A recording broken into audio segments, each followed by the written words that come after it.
Welcome to TLTV, Joy and Pleasure Celebrated in Wine. I'm here today in Geneva, and why am I in Geneva? Not only because it's a beautiful city, but because today in the Kempinski Hotel is the actual Union de Grand Cru. And the Union de Grand Cru is actually presenting their wines, or the members of the Union are presenting their wines in the Kempinski Hotel. And they're exactly presenting 80 chateaus are presenting their wines of the year 2013. 2013 was an interesting year. 2013 is a year that has been very challenging for winemakers in Bordeaux, and it will be very interesting to see how they mastered the challenges that the year actually gave them, because I expect very different results throughout. It's not going to be a year like 2009 or 2010. It's one of the weaker years, but a lot of these chateaus, they still produce phenomenal wine. So I'd say let's not wait any longer and let's get started. Now we have the Château Citran 2013, and Château Citran is funny because you remember I've done the big tour of Bordeaux. I've actually visited quite a lot of chateaus, and Château Citran was one of the chateaus I actually forgot to send an email, and they were busy in the harvest. To no avail, so if someone is watching, I'd like to visit you. And I'll be honest with you, this is hopefully a wonderful surprise. The nose is wonderful cherry. This is like cherry baby. Oh my dear God, this is absolutely delightful. And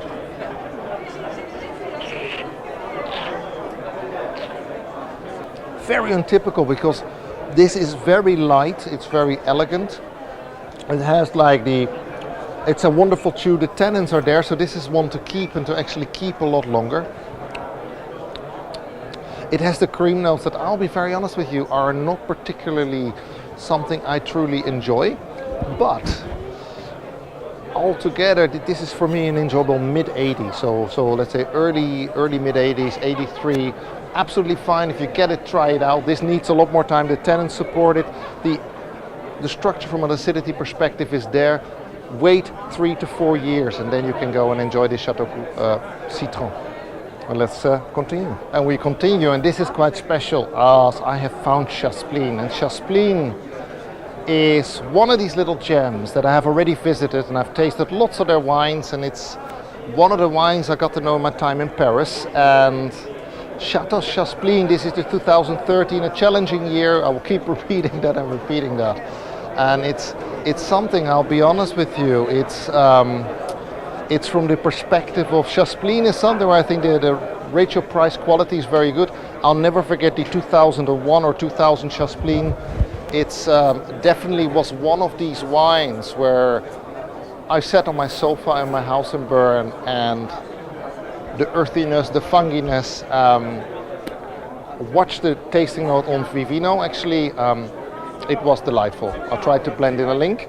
But let's go to 2013, a very different vintage, a vintage with a lot of challenges for the winemaker. And for Chasse-Spleen it would have been no different. But it is interesting to see in the Médoc region how, for example, Moulay and Médoc would actually deal with the challenges that the vintage brought.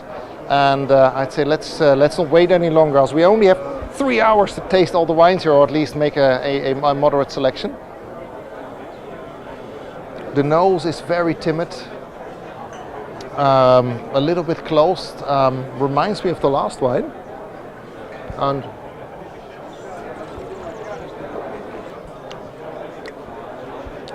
very concentrated already for the age. The tannins are a bit more grippy, the tannins are really a lot more present than I thought they would be, and I'll be very honest with you. A lovely, elegant chew, but this is delicious, so it needs more time. This is way too young. Wait another 3 to 4 years, and then this is accessible. You can keep this for maybe 10, a little bit longer, 15 years, but wait, this is not ready to drink as all the wines here, but this is something that gives a good impression of things to come.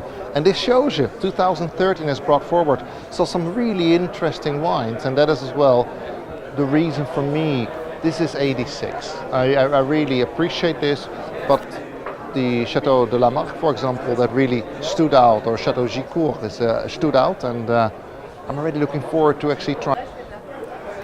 And the next wine, now we go to Château de Camensac. And Château de Camensac, of course, I visited them, did not taste the 2013 wine. And this is where it gets exciting to see how this develops. 2013 has been so varied throughout the chateaus. It really, and my shirt just keeps on slipping down, but it's been really interesting to see how these pieces have tied together. And I have to say, this is a truly delightful tasting. As you see, the whole spectrum of 2013.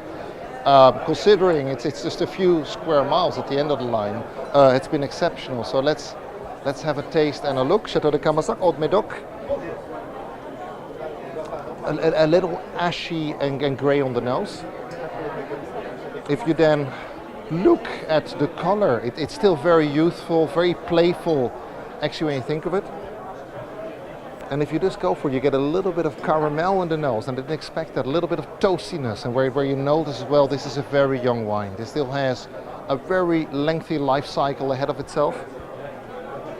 This will minimum another 5 years of aging, or maybe 3 to 5. And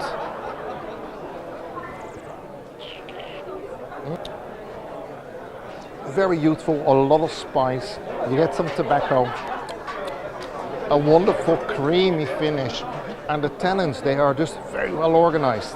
And I'll be honest with you, this really beats the expectation, and for me that is a 89 to 90 points. This is one to watch, the Camensac 2013.